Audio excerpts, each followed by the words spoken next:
Thank you for watching this week's episode of our Thirukkural series. We hope you found the first two chapters' verses and explanations insightful and inspiring. Welcome to the third chapter of Thirukkural, the glory of those who have relinquished. Song 3 of chapter 3 describes the greatness of those who have known the nature of both worlds and have eschewed desire to live a righteous life.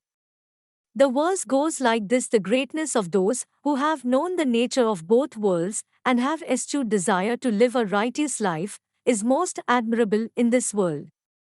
This verse speaks about the greatness of those who have renounced worldly desires and dedicated themselves to living righteous lives. They are admired and revered for their steadfast commitment to the spiritual path. In today's fast-paced world, where materialism and consumerism are rampant, it's important to appreciate and learn from the wisdom of those who have relinquished their desires. The path of renunciation is not easy, but those who have trodden it with determination and discipline have left behind a legacy that continues to inspire and guide us. That's it for this verse from chapter 3 of Thirukkural.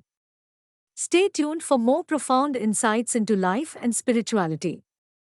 Thank you for watching this video. Don't forget to hit the like button and subscribe to our channel for more Thirukkural insights. Join us in the following video as we explore the next song in chapter 3, Song 4 of Thirukkural.